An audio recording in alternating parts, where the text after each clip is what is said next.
Ini sampai kapan dibiarkan seperti ini? Saya sangat sedih. Selalu Pak Prabowo, saya sedihnya Pak Prabowo ngomong, saya doakan Pak Prabowo jangan pernah salahkan rakyat. Itu saja. Salahkanlah pejabatnya, salahkanlah pembantunya. Apalagi bahasa-bahasa tadi muncul kudeta, ya terorisme itu oke, tetapi coba sampaikan bahwa kemarahan ini adalah karena pejabat Anda, ya. Karena menteri Anda, karena anggota DPR Anda yang kemudian tunjangan jadi naikkan terus. Tahu nggak yang namanya Sri Mulyani? Kenapa dia bisa menjadi menteri seumur hidup? Sederhana saja.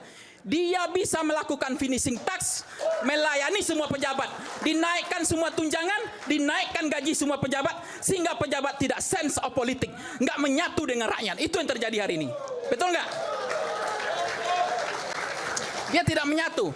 Artinya apa? Faktanya, DPR kemarin konversi pers mengatakan, kami nggak ngerti tunjangan 50 juta ini tiba-tiba datang ke kami. Masa kan itu nggak masuk akal. Kalau DPR nggak ngerti kan keputusan itu diputuskan oleh pemerintah dan DPR. Nah itu konfirmasi ke DPR-nya. Dia bilang tiba-tiba datang 50 juta itu. Itu fakta. Ya dua-duanya tahu lah setidaknya. Ada nggak anggota DPR hari ini yang miskin? Hidup yang susah?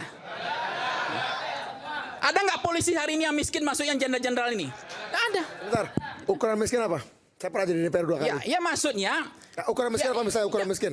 Ukuran Indonesia? Ya nggak, ukuran miskin itu adalah dia gajinya tadi. Kalau gajinya tinggi ya nggak miskin, lah kaya lah. Ya kan? Enggak, ukuran miskin, oke. Ukuran miskin apa? Rata-rata. Misalnya saya kebetulan... Ya KPI-nya kan? Agak dari pendapatannya. Misalnya nih, saya 2 kali anggota DPR. Iya. LHKPN saya 1 miliar. Miskin nggak? Ukuran rakyat Indonesia kaya pasti. Kaya ya? Berapa pendapatannya tadi? Enggak. 1 miliar. Di tabungan saya 1 miliar. Oh, di tabungan. 2 periode DPR itu ukurannya gimana? Masih kaya untuk orang Indonesia? Kaya. Untuk orang Indonesia kaya. Ya. Ukuran pejabat 2 periode politik 10 tahun. 10 tahun itu ukurannya berlebihan, sederhana, miskin atau tolol. Kaya kan? 10 tahun. Tabungan 1 miliar. 1 miliar. Oke. 10 tahun. Kaya, miskin, tolol atau sederhana? Tetap kaya katanya. Tetap kaya. Ya. Oke. Karena ngelihatnya ke atas. Kalau ngelihatnya ke atas mungkin jawaban tadi. Rata-rata. Oke. Rata-rata.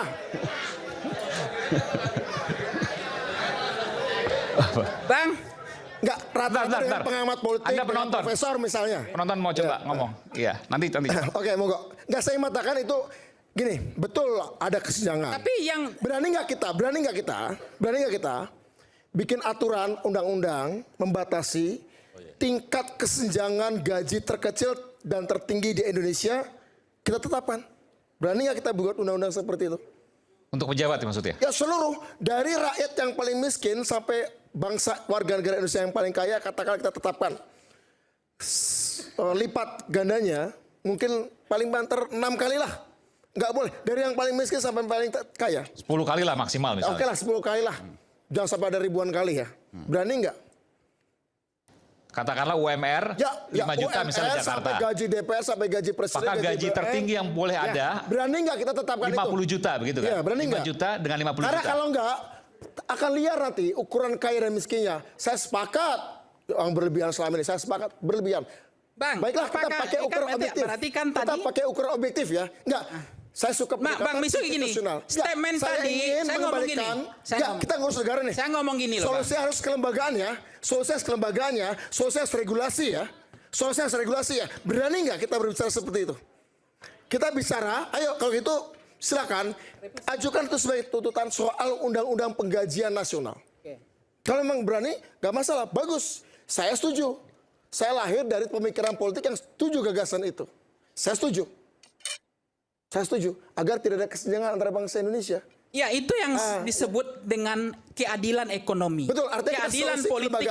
Karena ini Bang, kelembagaan ya, bukan kalau kita berbicara tentang koreng-koreng, banyak banget koreng. Saya sepakat, banyak banget koreng. Mari kita selesaikan satu persatu.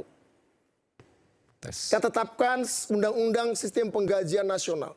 Ini kan yang dibilang oleh Karl Marx itu, bahwa kesenjangan ini makin mengangah, sehingga pejabatnya itu nggak sensitif lagi, Bang.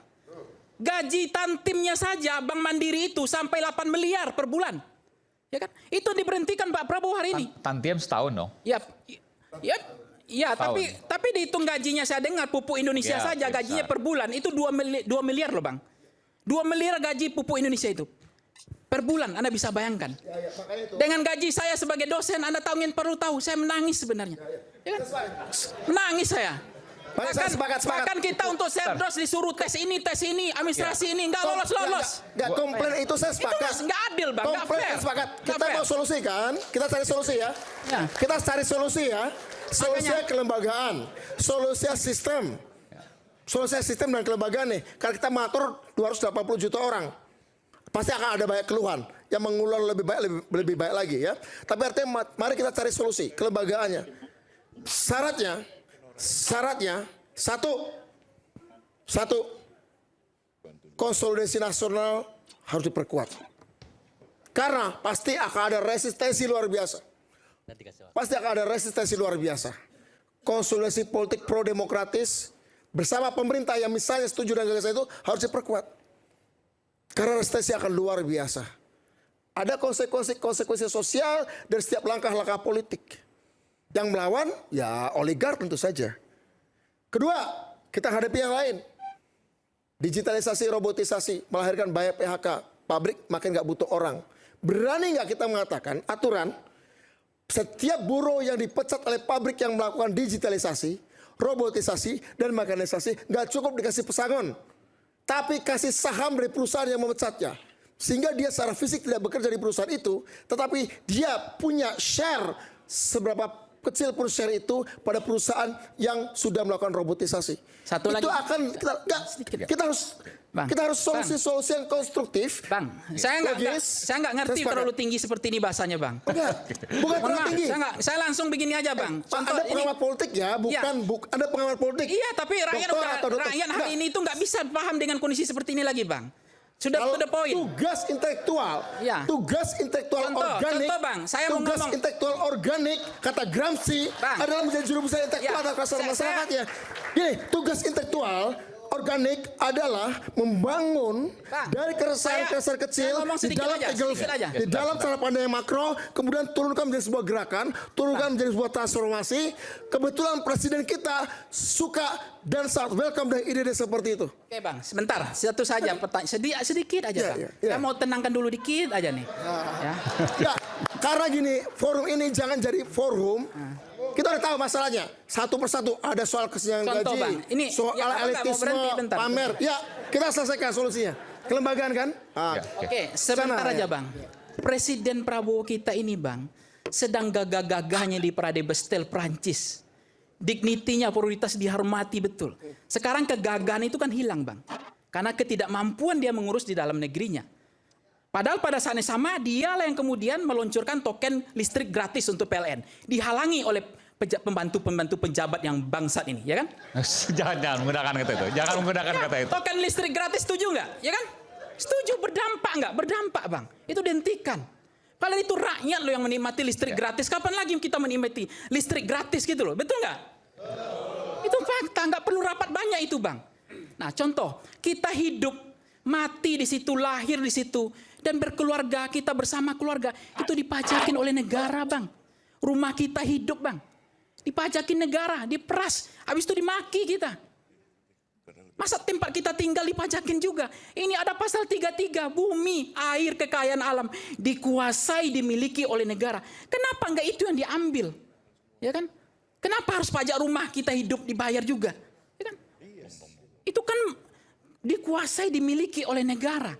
Ya kan? Enggak perlu itu diambil. Ini banyak ini tambang ilegal, batu bara, ya kan, sawit. Ini banyak nih.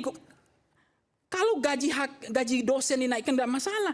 Ini ya kan? Ini oke lah perampasan aset. Termasuk saya mendukung undang-undang ITE itu. Berani nggak presiden? Tolong cabut, ya kan? Oke. Jadi menurut saya, Bang, ini adalah Menurut Anda mewakili. harus ada Saya tadi pembersihan berdoa gerbong. satu. Saya berdoa. Ya. Ya Tuhanku, saya bilang, tolong mudahkan lidah saya untuk berbicara tentang rakyat.